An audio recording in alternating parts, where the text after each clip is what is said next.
Good afternoon, everyone. Thank you for joining us today for a webinar focusing on COVID-19 and Canadian immigration developments. Today, we're joined by partners Shoshana and Ravi. Jain. We will save some time at the end of the webinar for your questions, so please feel free to type out your questions in the text box in the pop-up toolbar on your screen. You can also reach out to us at info@gans.com or by emailing the contact addresses provided on screen. Don't forget to follow us on social media and sign up to our alert where we provide the latest immigration updates and breaking news. And with that, I'll hand things over to our panelists.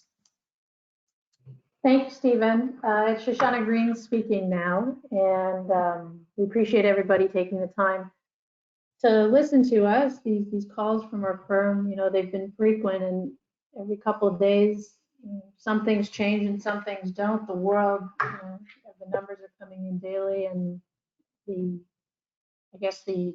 situation of where we go day to day is pretty stagnant right now, not on the good side. But from an immigration perspective, ironically, Ravi and I were supposed to be in Montreal today for the largest gathering of immigration lawyers, a national conference. Unfortunately, that hasn't happened, but we're here with you today. And we want to just touch base on the theme of, how individuals are dealing with this from an immigration perspective. And the theme is that, it should technically be business as usual from an immigration perspective. The department is continuing to process applications, obviously, at a skeleton staff supporting that, and everyone, like the rest of the world, is working remotely. But things are happening on the immigration side of things. But the unique scenarios that are presented to us from an immigration perspective are travel prohibitions. We're in the business of moving people. And under the current situation right now, there are prohibitions for individuals traveling to Canada, but depending where they're from. And I'm just going to touch on individuals who will be attempting to enter Canada from the United States. On the highest level, Canadian citizens or permanent residents have the ability to enter Canada wherever they are, but there's a big but there. If they are exhibiting symptoms, they're through the Quarantine Act, they won't be permitted to enter.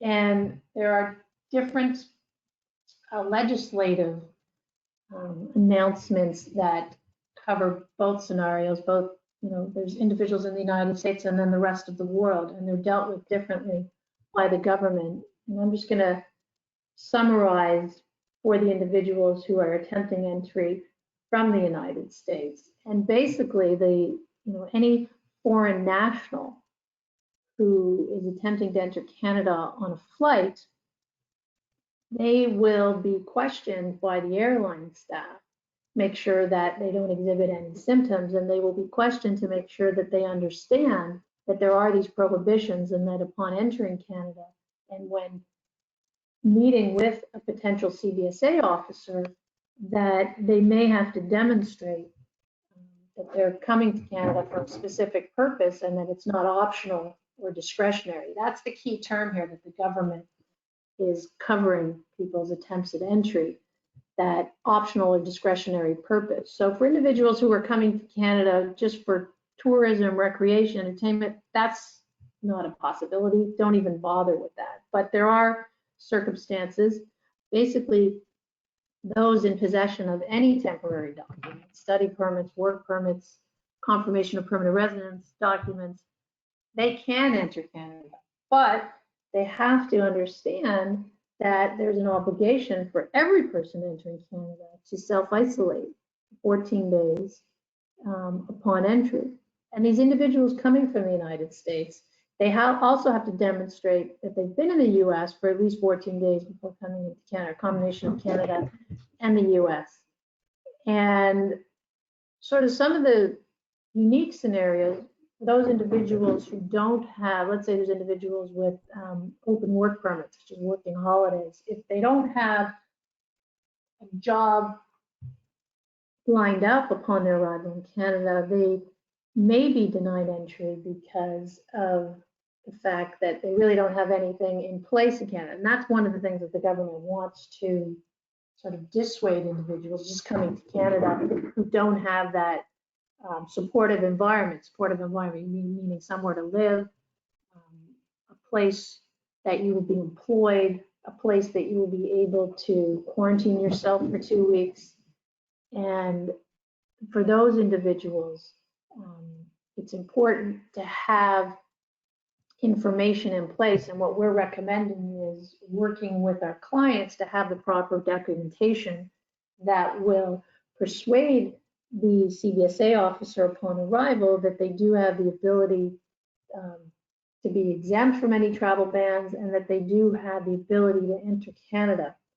But there's always big buts here. Ultimately, the border officers that individuals would be coming in contact with have discretion on this evaluation of what they consider to be an optional purpose for coming to Canada. And there is a risk of being denied entry for many individuals. And we want to warn people, not just to, hope for the best when you cross the border, but to have proper documentation that outlines why you should be allowed to enter Canada, the basis for your entry to Canada, your quarantine plan, and for individuals who don't have to go in quarantine, because there are individuals, let's say, such as truck drivers or people who are relevant maybe for the agricultural industry, they also have to have other documentation from health officials that would exempt them from the 14 days. So there's lots of different potential pathways of entering, but ultimately it comes down to that border officer being persuaded that yes, this individual can be allowed entry. Because the flip side of that is that the immigration department has open for business signs up, and they want individuals to be able to enter. And the ministers have spoken repeatedly about the fact that individuals can travel. And I focused on the United States, and I'm going to switch it over now to Ravi, who's going to touch base. We'll call it the rest of the world, ROW, for how those individuals can potentially come to Canada. I'll hand it over to you now. Thanks, Shoshana. Yeah, and I would just note, on the U.S. side, I mean, the government, with respect to the U.S. and with respect to the rest of the world, the way the government has communicated the rules is through what's called orders in council. So Shoshana covered the order in council, the rules or the laws relating to the U.S. And oddly enough, in that order in council, it doesn't actually specifically mention that an immediate family member of a Canadian or permanent resident is able to come. But in the order in council relating to all other countries, it does specifically mention that. So again, like if there's issues where, I just had a client yesterday come in and they were Canadian and the spouse was American, the kids were Canadian, and there were issues because some passports had expired and this and that. But again, we did some legal submissions on this because it's not specifically mentioned in the order of council relating to the United States. So, but this is something that would be absurd if it was the case that people coming from other countries were given a better benefit than those coming from the U.S. in that situation. So this is again where we can help and sort of make the legal arguments and tie the submissions together. So generally speaking, if you're coming from other countries, the general idea is if you're a foreign national, you're prohibited. But there are exceptions. So that's how that's the structure of this thing. And the exceptions include if you're an immediate family member. Interestingly enough, the government chose to include a broader definition than normal. So it includes parents or step-parents of the person, or the person's spouse or common law partner. So that it can be a step-parent of the spouse or common law partner. And it also includes interesting things like guardians and tutors. So we don't really have formal definitions, but it's interesting that they went that broad. So that's good. And it's also the special program delivery instructions. So it's the guidance, which are not part of the order in council, but the guidance relating to that says that the family member of the person, they need not even be in Canada. So so that's interesting. So you can have someone reunite even if you're not here yourself. It also talks about, a minister's delegate or consular officer being able to write granting you permission to come. So that's interesting because this falls under, let's say you're a permanent, let's say if you're here on a work permit and you want your spouse to come. That scenario requires, if your spouse does not have a work permit already, and the kids are outside of Canada too, they would need special consular letters. So that's the scenario where, let's say there's a foreign worker, the spouse had an open work permit, the kids had visitor records, they went away on March break. Now all of a sudden, the spouse can enter because she has an open work permit, let's say, or he has an open work permit. The foreign worker, of course, can enter because they have a work permit. But the kids who have visitor status, they now need to do an extra step and get this consular approval, which can be a letter, or we're also advised it can be an email. And yes, some people, in some situations, like in Peru, we know that consular officers just showed up at the airport to facilitate because they knew people were stuck and there was an urgency to get them out. So there's also other exceptions, like if the Minister of Health invites you, the Chief Public Health Officer, etc. There's also a scenario where 3 different ministers could write and indicate it's in the national interest. As I said, there's a section where if you hold a work permit or study permit, or also if you have an approval of a work permit, but the work permit's not issued, then you're supposed to be able to come. And if you have a study permit that was issued before March 18, you can come. If there's students in the health field, they can come. If you're providing emergency services, potentially you can come. And then there's also provisions for licensed healthcare professionals with proof of employment, and also people who are, going to deliver, maintain, and repair medically necessary equipment. So that's kind of a laundry list. There's also those, and we're getting these questions a lot. If you're approved for permanent residence, you can come if it's before March 18. Now, there was a March 28 news release by the government which said that the date was before March 16, so that is incorrect. We have to go by the Order in Council, and the Order in Council says that it's March 18th. That's the date at noon. So now that's the structure. And just to continue with the structure of all this, so again, the general idea is foreign nationals can't come from countries, all these other countries. But you can if you're just, if you're on the list of exceptions, which I just mentioned. Now, there's also exceptions to exceptions. So in other words, let's say you have a work permit or you have an approval for a work permit. As Shoshana mentioned, if you don't have a job anymore, then you're in trouble. They may say you can't come. If your work permit was approved under the Working Holiday Program, so this is for young people who are coming to get some experience, tour around the country, enjoy Canadian life, get some exposure, well, they're saying that's more akin to tourism and you can't come. Now, there are those who are in a certain different category where they got in not to sort of come and explore Canada and look for a job, but because they actually had a job lined up. So for those people, it could be that you're able to come back in, but we don't know for sure. And we were told the guidance is that it's going to be decided on a case-by-case basis. So we would recommend you would have that you document that you have a job offer, and we get a letter from the employer confirming that.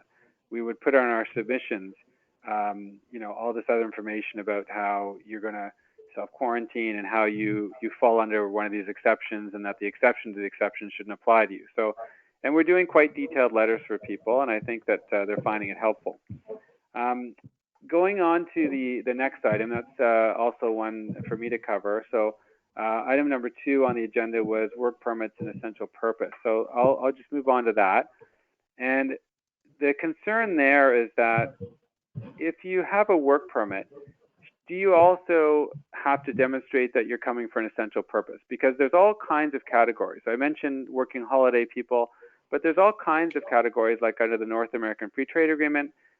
There's categories like if your company is a large multinational and the company sends Canadians abroad, and so now they want to send people who are abroad to Canada.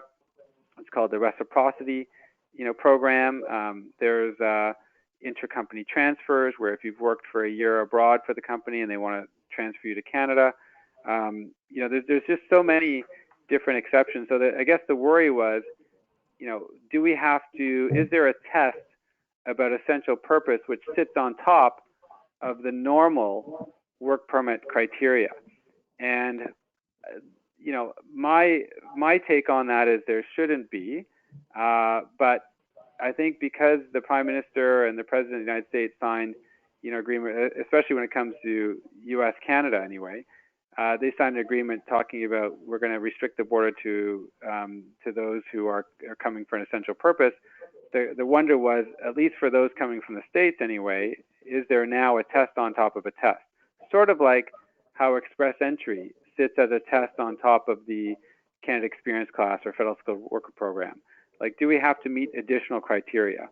And there's been some reports that, you know, at the border, they may be applying an extra test, and so we're seeking clarification on that. But so far, the Immigration Department has clarified that, you know, there really isn't, you know, if there's no job offer anymore and that kind of stuff, then that may be a problem for you. But otherwise, we're not getting any specific indication that there's this essential purpose test on top of the regular test, and therefore these other categories could be in jeopardy. But again, this is where, you know, we as a firm have thought about it and had meetings on it, and we are adding to our submission letters on behalf of our clients. You know, it doesn't hurt if their you know, presence in Canada does help in terms of the essential infrastructure needed to, for instance, have people working from home or what have you, and it doesn't necessarily relate to emergency services personnel and medical personnel and health care people. Make those arguments, and that's what we're doing, and it doesn't hurt to do that. So we're throwing everything in there to help our clients, and you know, so far, and we're also, you know, I've been basically in daily contact with the Minister's office or the people in Ottawa, you know, as part of my role chairing the Bar Association section. So we're you know, we're trying to get clarification, and issues are coming to our attention, and we're diligently raising them and hoping to get some clarification soon. So now I'll turn to Shoshana, who's going to talk about some special scenarios. Yeah, thanks, Ravi. I mean, the gist of it is there's so much uncertainty, and we're trying to put forward sort of the best possible argument that can be made on behalf of the clients for seeking, you know, permission to do all immigration-related matters. But the practical side is that there are certain circumstances that just, you know, there are limitations. But what we are recommending to all our clients is to proceed as far as possible, because at some point when the program does get back to, I'll put in quotes, normal, you know, we want our clients to be in the best position possible to proceed to next steps. One of the things that is outstanding, sort of one of the bigger issues, obviously, are certain offices that support immigration services being closed right now. And those different scenarios include English testing sites, biometric centers that is a mandatory part of the process now. So, you know, for individuals in the midst of any visa process, they're automatically required to complete those steps, which technically can't be completed now. And there's discussion. I mean, the biometric requirement is relatively new. Perhaps they will allow individuals who can to do those at ports of entry when they arrive, or perhaps they'll waive it. We just don't know. Everything changes, you know, day to day as far as the practical side of the practice of law in this area. But there are also, I mean, Ravi had mentioned getting individuals, there's, you know, the ability for certain scenarios that there's this new process of getting permission for immediate family members on top of the regular visa process of having to get consular approval. You know, that process is yet to be determined. It's you know, the government hasn't announced the particular details of it, other than there is a requirement for it. So we are proceeding as much as possible with business as usual, per se, with submitting applications. All applications are able to be submitted. Obviously, the timelines, I mean, many people are familiar with the processing times the government puts up on its website. That is completely unpredictable. You know, for example, a spousal sponsorship normally takes 12 months. If, you know, I've been putting them in the last couple of days. Who knows if it'll take 12 months? Maybe it'll be quicker, maybe it'll be longer. But clients need to understand the expectations. You know, we just can't predict the future. We can put study permit applications in, let's say, for the September cohort, and if you do get the approval, that's great, but if you're not in the United States, you can't travel to Canada. Who knows what it will be over the next month or 2 or 3. Does it make sense to go ahead? I would say it makes sense to proceed, and then if you need to defer that September acceptance, let's say January or even the following year, maybe you'll have to do that. I mean, everything is in flux. So it's really something that ultimately clients need to be responsible as far as evaluating their current status if they happen to be in Canada, making sure that they apply for those extensions well in advance, because connecting to that, there's the issue of medical coverage.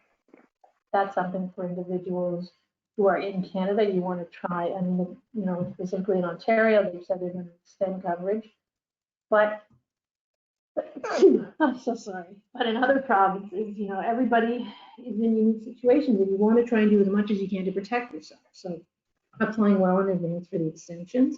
If you're outside Canada and contemplating entering Canada, make sure you have letters that set out how you fit into those special scenarios and how you should be exempted from the ban. If, you know, working with our firm, we will facilitate that as much as possible and try and, you know, allow that travel to happen, because we are in the business of moving people. We will continue to be in that business, and the Immigration Department's in that business, as is the Canada Border Services, CBSA.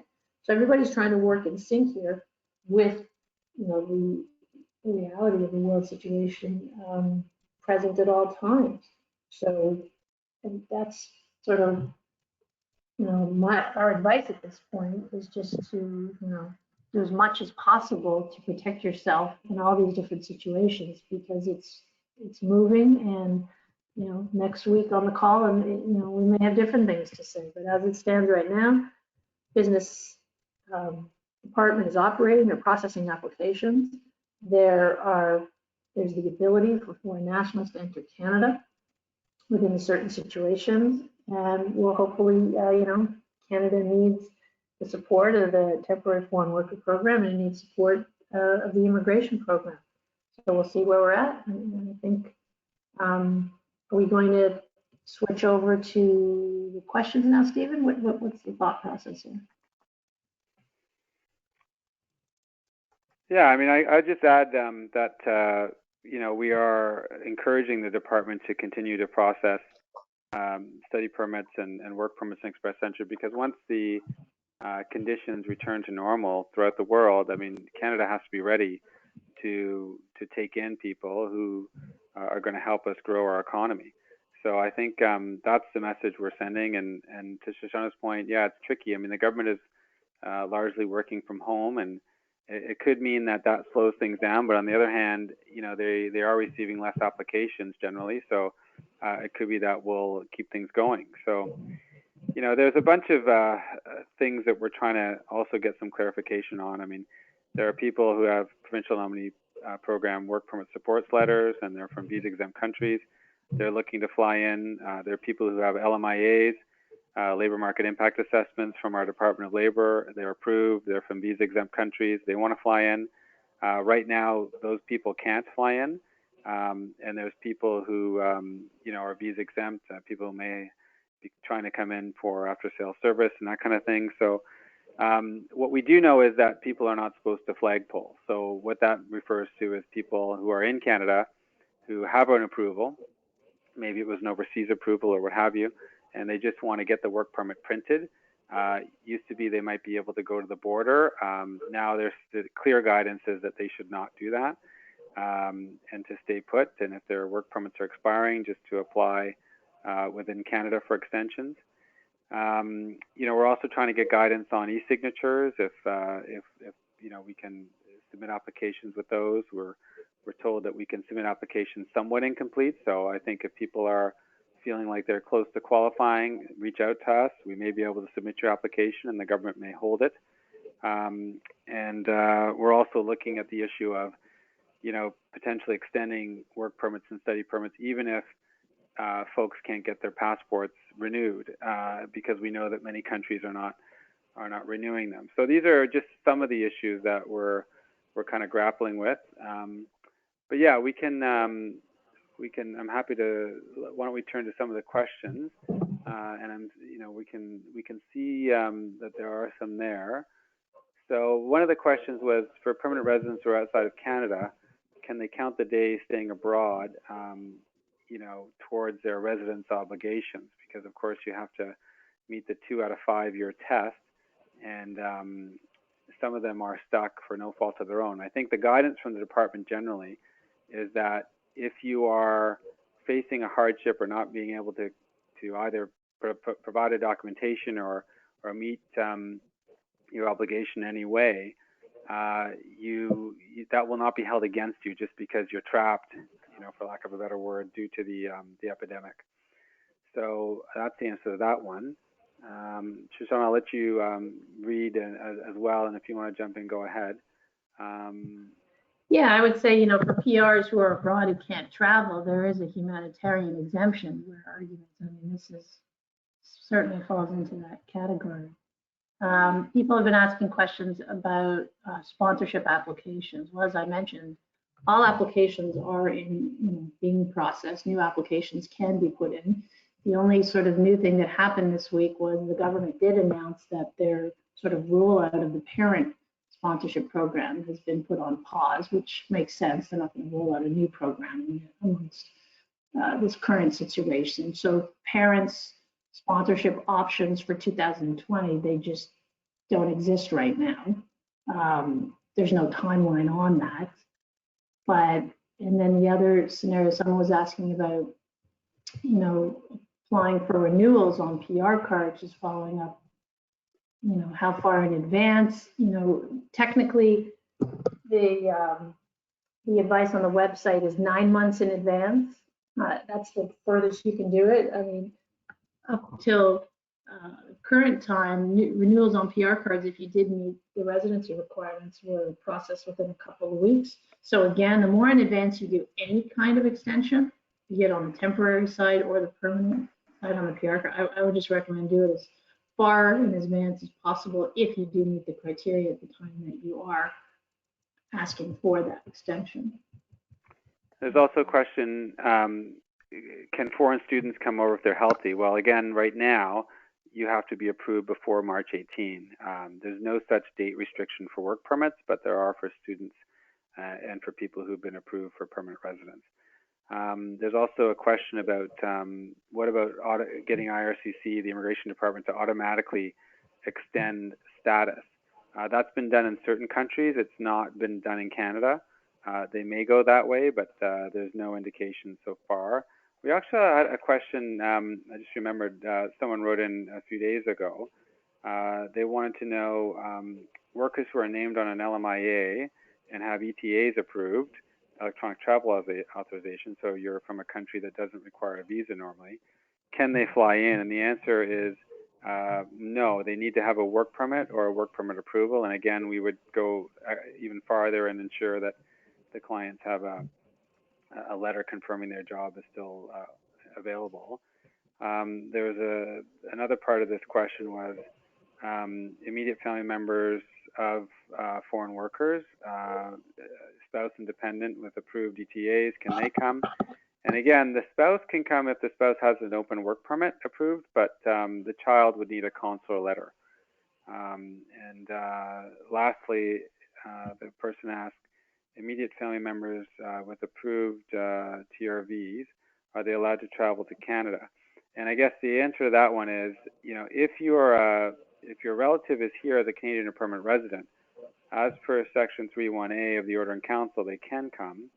But if the relative is here on a study permit or work permit, then it's more discretionary, and that's always been the case, right? I mean, if you're here studying or working, you could always apply for an open work permit for your spouse or common law partner, but the visa officer would make a determination as to ties and various other factors, and they would say yes or no. So I think that's why they're building in some discretion here for the officer to say yes or no, as has always been the case, and so that's why you need that extra, consular letter. Yeah, a lot of the questions that we've been getting also are asking about, whether certain types of applications can be expedited, or whether I can put something in. Let's say I'm engaged to someone and I'm going to be married in a couple months. Can I put it in? The rules behind each and every application have not changed. So we want people to understand you still need to meet criteria. You still need to meet the specific requirements for the particular program that you are asking for approval on. There is no indication that any applications will be expedited. There's no indication that there's any waiving of any of the requirements on any application. The only thing that is absolutely clear is that if you can't get certain, which in the past have been mandatory requirements, let's say a photo or a police clearance, you may be able to put the application in, but you'd have to clearly indicate that you can't provide it right now because of the situation that certain offices are closed, but I will be providing it later. Immigration has verified that those applications will not be denied for lack of completeness, but those applications will continue to be processed, and then when the mandatory pieces are provided in the future, they will eventually be processed. So there's no fast tracking here for anything. People still need to meet requirements, but things can be put in and basically be put on hold if the mandatory pieces aren't there. And there's no special processing. I would not recommend trying to exempt yourself from certain things and think that you're going to get that resolution. The department has rules that they have to follow. And I would say that, from their perspective, they need to make sure all individuals are admissible. And all of those requirements come back to the admissibility and protecting the integrity of the program. I mean, they did do a draw this week for express entry, so the program is still functioning. The challenge will be for individuals. That's what Ravi was talking about. The numbers may go down because for those individuals who didn't get their language tests or their education evaluations before office is closed, you'll be able to put your profiles up, and for who knows, perhaps the minimum scores will go down because there'll be less people in the pipeline, but who knows? That's more of a what if scenario. But I just want to make sure that people understand that you still need to meet program requirements, and immigration will still evaluate you on the same criteria. The travel ban stuff is totally separate from the actual traditional applications that people put forward. That's what I would have to say. That's the bulk of these questions. And there's also a question, if you're on a closed work permit, can you work from home? And I think the answer is yes. They understand that people are being told, to self-distance and to take precautions. So I would not be concerned about working from home at this time. If I have a study permit and all classes are online, will I be able to go back into Canada if I go to the U.S.? So I guess this person is an American citizen. They're thinking of going back home. Certainly you can return to the United States, but in terms of re-entering Canada, I think that, again, they will see that you have a valid study permit, but they could determine that you're entering Canada for an optional or non-discretionary purpose, or rather discretionary purpose, because you could just do it from home. You could work from home in the U.S. On your studies. So I'd be concerned about that. I think there is a slight risk there. Let's see. Just trying to read through more questions. Shoshana, did you see any others you want to address? Yeah, there's someone here asking about a Canadian citizenship for my daughter. As I mentioned earlier, the current climate isn't affecting pending applications for not being processed. They will be processed. If your daughter met the citizenship requirement for acquiring it through through the parent, it will eventually be processed. Again, timelines are unpredictable and unknown, but there is predictability in that a decision will be made at some point in the future. Yeah, someone asked, any possibility to process spousal applications on fast track on humanitarian and compassionate? I would suggest no. If you meet the spousal, then you should stick with the spousal. There's no need. And then just PR card processing. Again, everything's just going to take possibly longer, but they should be processed. And if you have any concerns, there's always mechanisms to communicate with the department to ensure that everything is on track. I mean, there's also questions about, are my PR application requires biometrics? Are they still going to require it? Any information about applications being accepted without police clearances? I mean, they are going to require biometrics. They are going to require police clearances, but they're not going to refuse an application just because you can't get that done. So they're just going to hold it. Yeah, if people are coming to the end of their work permits and they want to get extensions, you have to continue to fit into the criteria that was the foundation of the original work permit. You technically can't get an extension of a work permit just because of what's happening right now. But obviously, if your circumstances are such that the work situation has changed, perhaps you can make some submission regarding that. But that's unique and individual. There's no program to allow people to just be in Canada just because of the virus and what's happening. Obviously, if you're here as a visitor and you're unable to travel, keep track of your dates, and if you need an extension on that, that's certainly a reason to ask for it. And I think that sort of covers the gist of the majority of the questions there. I think that's it. Yes, so I believe that's all we have time for today. I hope everyone found the webinar informative, and thank you all for attending. I'd like to also thank partners Shoshana and Ravi for taking their time to share their expert advice.